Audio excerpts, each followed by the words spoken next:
자, 환원율 보겠습니다.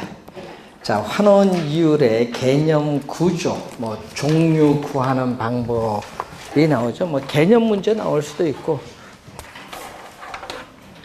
자, 한번 보겠습니다. 자, 162번 문제 보시면은, 자, 환원이율의 개념이 나오죠.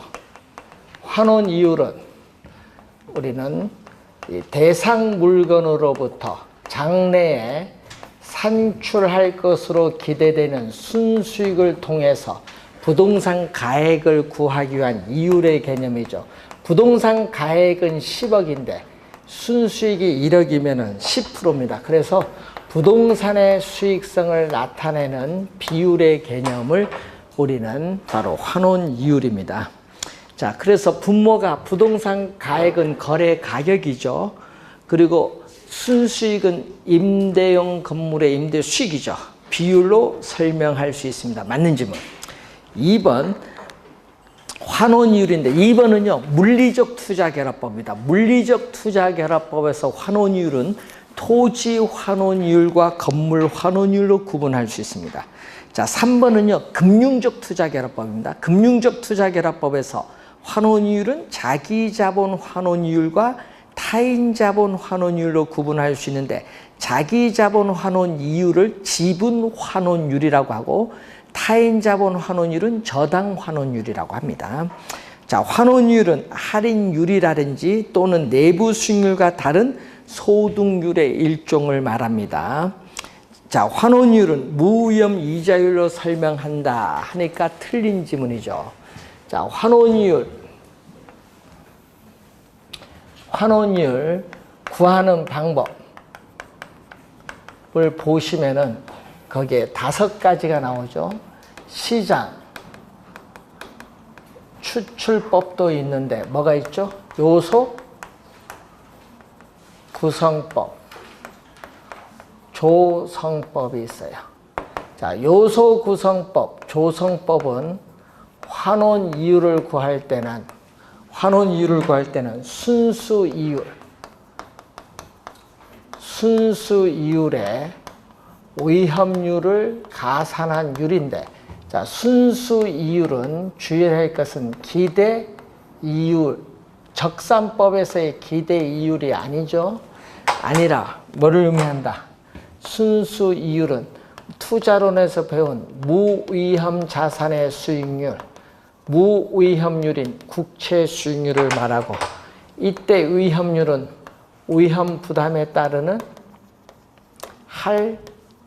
할증률을 얘기하죠. 자, 위험률을 구성하는 요소가 여러 가지가 있죠. 투자에 따르는 위험성, 비유동성, 관리의 난이성, 자금의 안전성 등 여러 가지가 있어요. 자, 그래서 여러분이 무위험 이자율, 여러분 요걸로 무위험 이자율은 순수율인 무위험률이군요. 요걸로 설명하는 것이 아니라 위험률을 뭐 한다? 가산해야지. 그래서 5번 정답. 자, 163번 환원이율에 관한 설명으로 틀린 것은, 환원이율은 투하된 자본에 대한 임대 수익인데, 자, 여러분 기대이율이 투하된 자본, 부동산을 취득하는데 투하된 자본에 대한 임대 수익과의 비율로서 우리는 상각 후, 세, 공제 전 수익에 대응하는 이율이면서 임대차 기간 동안에 단기적으로 적용되는 이율의 개념을 얘기해요. 1번은 기대이율 개념. 1번 정답. 2번 개별 환원이율. 여러분 환원이율의 종류는요. 자, 여러분 환원이율의 종류는 뭐가 있어요? 개별 환원이율, 또 토지 건물 2개 이상의 물건에 대한 종합 환원이율인데, 개별 환원이율은 뭐가 있어요? 토지 환원이율, 건물 환원이율이 있어요.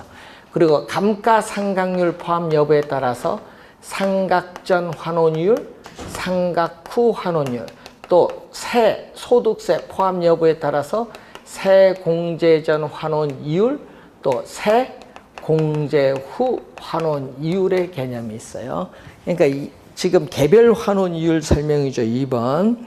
자, 3번. 환원 이율이란 대상 부동산이 장래에 산출할 것으로 기대되는 이 표준적인 이 순수익과 부동산 가격의 비율을 말하고, 환원이율은 이 순수익을 자본 환원에서 수익 가액을 구하는 경우에 적용되는데, 결국 환원이율은 뭐를? 부동산의 수익성을 나타내고 있다.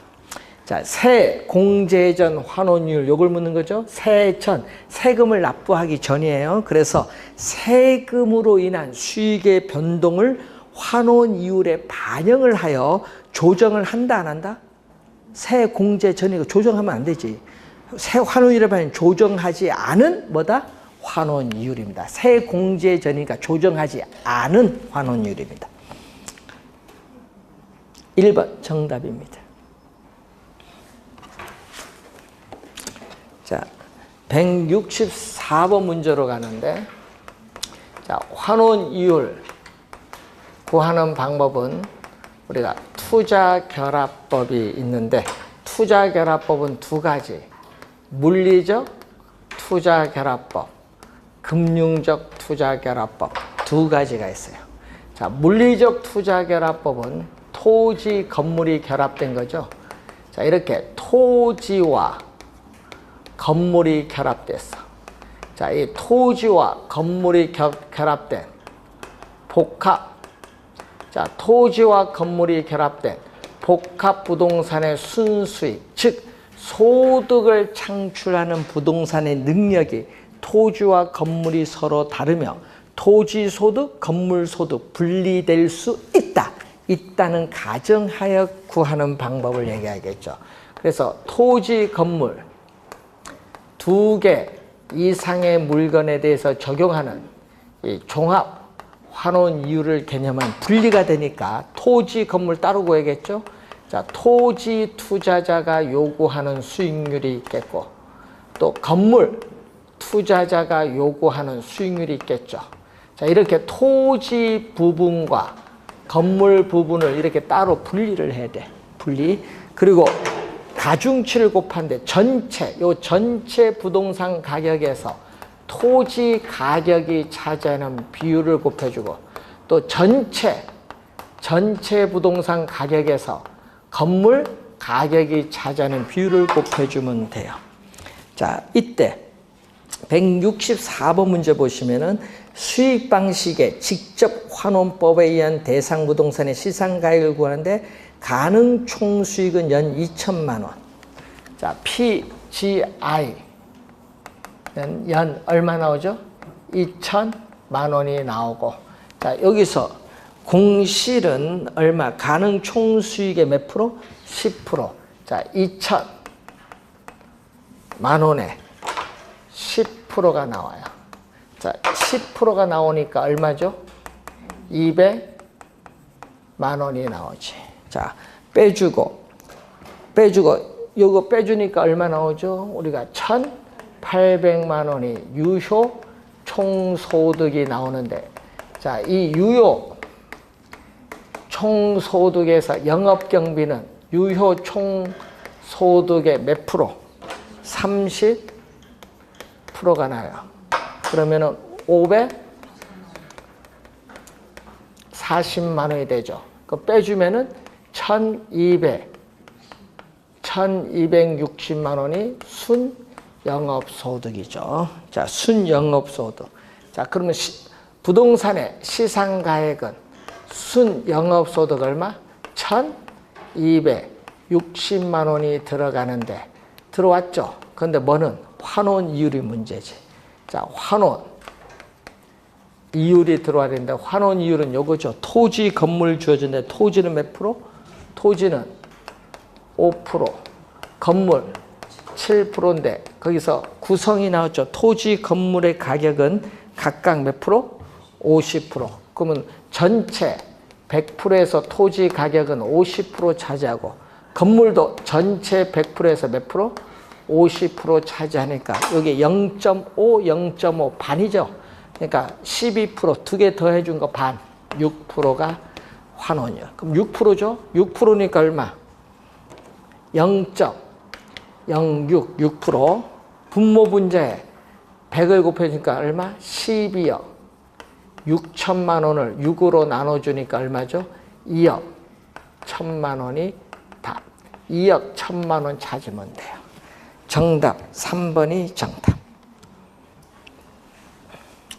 자, 금융적 투자기업 자금을 융통하죠. 여러분 지분 투자자의 요구 수익률과 저당 투자자의 요구 수익률이 서로 다르다는 데 착안해서 투자 자본을 금융적 측면에서 구하는 방법을 얘기하죠. 그래서 환원이율은 또 환원이율은 뭐다?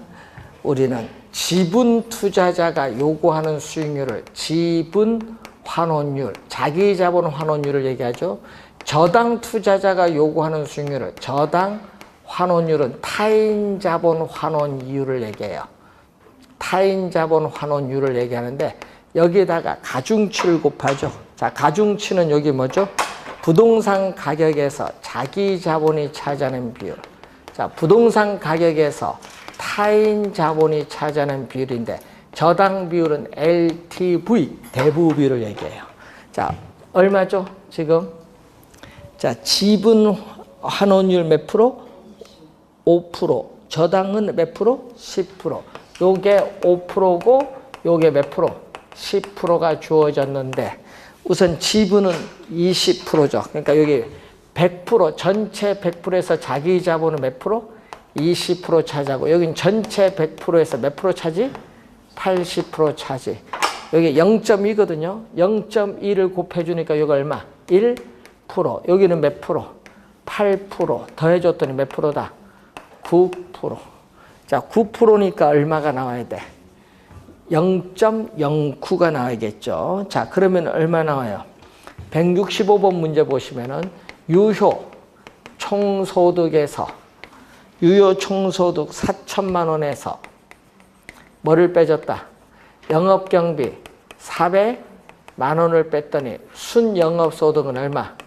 3,600만 원이 나왔어요. 자, 수익가액은 순수익 3,600만 원을 뭘로 나눠준다? 환원율 9%, 0.09로 나눠준 분모분자 100을 곱해주면은 36억 원을 9로 나눠주니까 얼마? 4억 원이 답. 4억 원. 1번 정답. 자, 엘우드법은 금융적 투자결합법을 개량 발전시켜서 나타나죠. 자, 엘우드법은 환원이율에 영향을 미치는 요소 세 가지가 있죠. 매 기간마다의 현금 수입과 지출, 매 기간마다 원리금 상환에 따라 자기 자본이 기간 말에 증가하는 지분 형성분, 기간 말 부동산 가치 상승분 또는 하락분, 이 세 가지가 환원율에 영향을 미치고 부채 감당법은 누구 입장에서 구한다? 대출자인 저당 투자자 입장에서 구한다. 자, 다섯 번째 부채 감당법을 다른 말로 개텔법인데 누구 입장에서 구한다? 요거는 저당 투자자, 대출자 입장에서 환원이율을 구한다. 자, 문제 166번 문제 보시면은 자, 166번. 자, 부채 감당법에 의한 자, 부채 감당법에 의한 환원이율은 뭐죠? 뭐를 근거? 부채 감당률에 근거해서 환원이율을 구하는 방법.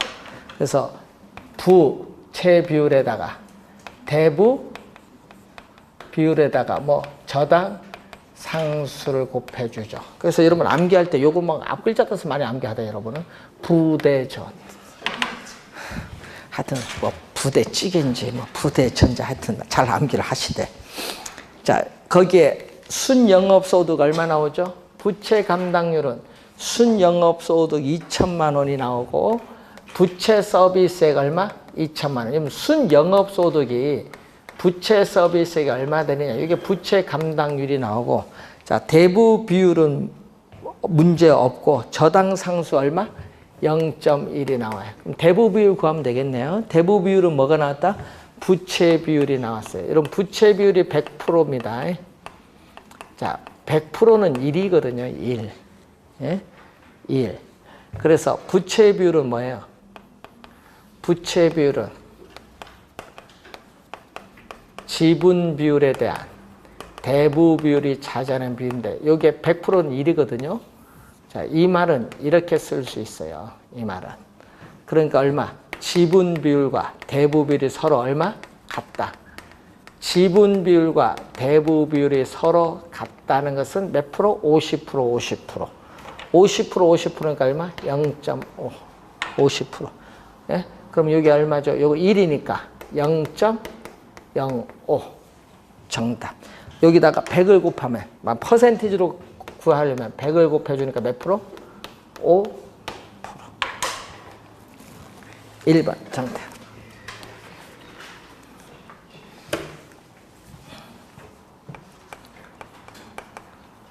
부동산 가치의 형성 요인이 부동산 가치의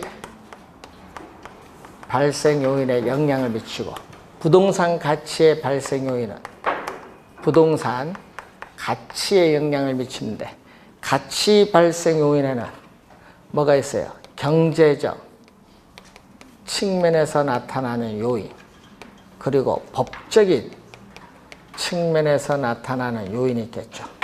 자, 경제적 측면에서 요인은 수요와 공급의 상호작용에서 가치에 영향을 주는데 자, 수요 측면에서는 유용성, 효용이죠. 부동산에 관한 욕구를 만족시키는 정도인데 자, 주거용 부동산의 유용성은 쾌적성, 상업용 부동산의 유용성은 수익성, 공업용 부동산의 유용성은 생산성을 중심으로 판단하고 또 실질적인 구매력을 갖춘 유효 수요죠.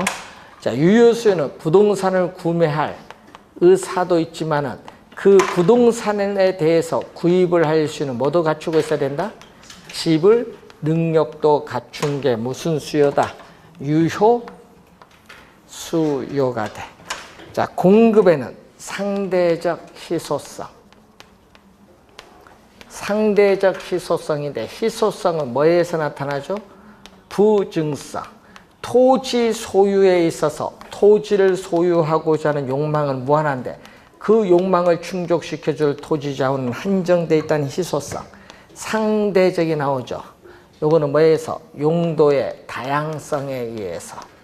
자, 용도의 다양성은 인문적 특성이죠. 토지 이용의 용도의 전환을 통해서 택지를 조성해서 공급은 가능한데 수요에 비해서 양적, 질적으로 부족한 상태를 말하고 자, 법률적 측면 요인은 권리가 이전되는 가능성을 얘기하는 자, 1번 보시면은 자, 167번 문제 틀린 거죠. 효용은 인간의 필요나 욕구를 만족시켜 줄 수 있는 재화의 능력, 효용의 개념이 나오죠. 자, 2번 상대적 희소성은 인간의 욕망에 비해 욕망의 충족 수단이 질적, 양적으로 한정돼 있어서 부족한 상태 개념입니다. 가치 발생 요인인 효용, 유효, 수요, 상대적 희소성적 밑줄 하나만 있어도 밑줄 가치가 발생 하나만 있으면 안 돼요. 손뼉도 쳐야 소리 나듯이 수요 공급이 만나야 가치가 결정돼. 하나만 있어도 하면 안 돼. 상호 어떻게 돼? 결합. 수요 공급 상호 결합에 의해서 가치가 결정돼요. 3번 정답. 양도 가능성 이전성을 부동산 가치 발생 요인으로 포함하는 견해도 있다. 무슨 요인? 법적 요인이죠. 네 번째, 다섯 번째 가치 형성 요인은 발생 요인에 영향을 미치고 있다. 자, 168번 틀린 것. 대상 부동산의 물리적인 특성뿐만 아니라 토지 이용 규제, 지역 지구제와 같은 공법상의 제한 및 소유권의 법적인 여러 가지 특성, 지역권, 지상권 이런 특성도 효용에 영향을 미칩니다. 자, 유효수요란 대상 부동산을 구매하고자 하는 욕구인데 지불 능력을 필요로 하는 것은 아니다니까 틀렸죠.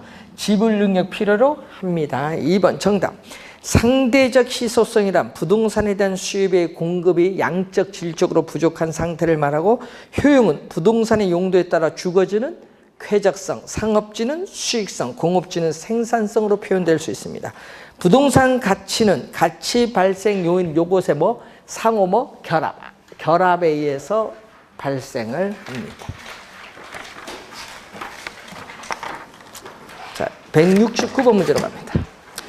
2015년부터 16년까지 매년 연초에 100만 원씩을 복리로 연간 이자를 예금할 경우 연초에 동그라미.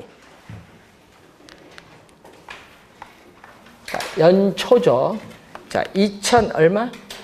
15년 연초 1월 1일, 2016년 1월 1일, 2016년 12월 30일인데, 자, 연초에 2015년부터 연초에 얼마씩? 100만 원씩을 우리가 복리로 예금을 합니다. 연말에 받게 된 거, 2012년 12월 30일 연말에 받게 되는 금액 얼마냐? 자, 그러면은 여러분 1월 1일 100만 원 예금하면 복리니까 1 플러스 이자율 10%죠. 기간이 몇 년? 1년이니까 1승 110만 원이야. 자, 2015년 1월 1일에 100만 원 적립을 하면 얼마? 1 플러스 0.1의 기간이 몇 년? 2년이니까 제곱이죠.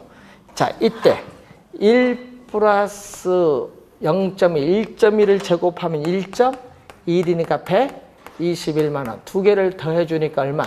231만 원이 정답이 되죠. 231만 원. 얼마? 1번 정답인데, 여러분 요거는 뭐에, 지금 요거는 뭐일 때? 연초입니다. 그러니까 여러분 시험에 잘 봐야 돼요. 연초인지 뭔지, 연말인지. 그럼 연말 한번 볼까요? 자, 2015년 1월 1일, 2016년 얼마? 우리가 12월 31일, 2016년 12월 30일 연말입니다. 연초가 연말에 100만 원씩 불입했어요. 연말로. 그러면 100만 원 넣자마자 찾아야 만기됐어요. 100만 원. 여기에 100만 원 불입하면 1년 동안 이자가 붙어. 100만 원 곱하기 1 플러스 0.1의 1승. 여기에 110만 원 더해줬더니 210이야. 연말은 210이고 연초는 231이야. 답이 달라. 그래서 여러분 계산하면 연말로 계산 많이 해버려. 그래서 틀립니다. 이런 걸 우리는 좋아하죠, 줄자를. 자, 170. 자, A는 매년 말 동그라미. 또 연말이죠. 매년 말인데 현재 매년 말 3년간 들어올 것으로 예상되는 임대료 수입의 현재 가치를 계산하면 얼마냐?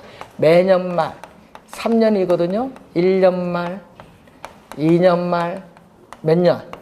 3년 말. 매년 말 얼마씩? 2천만 원씩 들어올 것이다. 자, 그럼 얼마죠? 1년 말에 2천만 원이 현재 얼마? 할인하면은 할인율 몇 프로? 10%, 0.1이고 1승 하면 얼마 나오겠지. 자, 2년 말 2천 원이 현재 얼마? 2천만 원이 1 플러스 0.1의 뭐? 제곱. 1.1로 나눠주면 또 얼마가 나오겠지. 또 3년 말에 또 2천만 원이 현재 얼마? 1 플러스 0.1의 또 세제곱. 1.331로 나눠주면 얼마 나오죠? 요거 다 더해주면 돼요. 다 더해주면 되는데 거기에 괄호 안에 보세요. 10원 단위가 아니라 거기에 10만 원 단위. 10만자가 빠져. 10만 원 단위는 절사함. 자, 170번 문제 그 괄호 맨 끝에 10만 원 단위 이하는 절사함. 그럼 얼마? 4,900만 원이 나오죠. 요 10만 원 단위 이하는 절사 버리면 다 0이에요. 그러니까 얼마? 4,900만 원. 다 더해주면 4번 정답. 171번 화폐 시간 가치에 관한 설명으로 틀린 것. 일시불의 미래가치계수는 일시불의 현재가치계수 역수 맞고요. 연금의 내가계수는 감채기금계수와 역수, 연금의 현가계수는 저당상수와 역수관계 꼭 기억해 두시고, 자 여러분 171번에 거기에 2번은 우리 너무 많이 풀었어. 자 원리금 균등 분할 상환 방식으로 우린 주택 저당 대출을 받았을 경우에 주택 저당 대출의 매기 원리금 상환에 구할 때는 뭐에다가 대출금에다가 뭐를 곱해주면 돼? 우리는 저당 상수를 곱해주면 된다. 저당 상수. 그래서 2번 맞는 질문이고, 3번 5년 후에 주택 구입이 필요한 자금 3억을 만든다. 자, 연금의 미래가치거든요. 연금의 미래가치 5년 후에 얼마? 주택 구입 자금 3억 원을 만들기 위해서 정기적금에 가입을 했을 때 매 기간 불입을 해될 적금액을 구해주는 개수 뭐죠? 감채기금계수. 여러분 감채기금계수를 곱해줘야 돼요. 3번 감채기금계수인데 거기에 연금의 현재가치계수가 아니라 감채기금계수. 3번 정답. 적금액 적립금이 나오면 감채기금계수입니다. 자, 4번. 요거 4번은 요 문제와 똑같죠. 자, 4번 질문은요. 요거와 똑같아. 얼마? 현재 주어졌는데 1월 50 매월 얼마? 50인데 5년이니까 얼마? 60개월이야? 5년 동안이면 임대료 수입의 현재 가치를 계산하라. 요거 다 현재 가치로 계산하면 요거 다 할인하죠. 이렇게 매월 동일한 금액의 연금 50만 원을 현재 일시불로 환원한 금액을 구해주는 개수 뭐야? 연금의 현가계수야. 그러니까 연금의 현가계수니까 뭐 저당상수 역수 맞죠? 저당상수 역수 밑줄 이게 바로 연금의 현가계수입니다. 자, 개념. 자, 이렇게 매 기간 동일한 금액의 연금 50만 원을 현재 일시불로 환원한 금액을 구해주는 개수는 연금의 현가계수다. 연금의 현가계수는 저당상수 역수고, 연금의 현가계수는 5번 미상환 대출 잔액은 미상환된 원금이죠. 요걸 구하는 데 이용된다. 이것은 172번 문제 풀면서 보겠습니다. 다음은 10년간 매년 원리금 균등 상환 조건은 연이자율 10%, 융자 10억을 받고 6년이 경과된 시점에서 구하라 얘기죠. 자, 6년이 경과된 시점인데, 자, 매년 원리금 상환액은 얼마죠? 자, 매년 원리금 상환액은 대출금 지금 얼마 받았어요? 10억 융자를 받았어요. 10억 원. 10억 원에 뭐를 곱한다? 저당 상수를 곱해줘야죠. 연이자율 몇 프로? 10년. 만기 몇 년? 10년. 자, 표에서 빨리 10년 찾아보세요. 얼마 나와요? 그 표의 맨 오른쪽 칸 10년 0.16 10억에 0.16 곱하면 1억 6천만 원 1억 6천만 원 나오지. 그러면 6년 경과 후, 자 6년 경과 6년까지는 돈 갚았어요. 6년까지는 갚았잖아요. 그럼 6년 경과 후에 우리는 미상환된 원금, 미상환 대출 잔액이요, 미상환된 원금, 저당 잔금액이거든요. 구할 때는 뭐다? 매년의 원리금 상환액. 자, 매년의 원리금 상환액 얼마? 1억 6천만 원. 매년의 원리금 상환액에 뭘 곱해주냐? 연금의 현가계수를 곱해줘요. 자, 매년의 원리금 상환액에 연금의 현가계수를 곱해주는데 주의해야 될 거는 우리는 요거는 미상환 대출 잔액은 중도 상환 시점에서 만기까지 남아있는 기간 6년 경과 후니까 중도 상환 시점에서 만기까지 남아있는 기간 이게 바로 뭐죠? 잔여 기간에 연금의 현가계수를 곱해주면 돼. 그러면은 연금의 현가계수 표 찾고 4년에 얼마? 요거 4년 얼마 나왔죠? 3.16 1억 6천에 요거 곱해주면 약 5억 넘네요. 그래서 정답은 2번이 정답.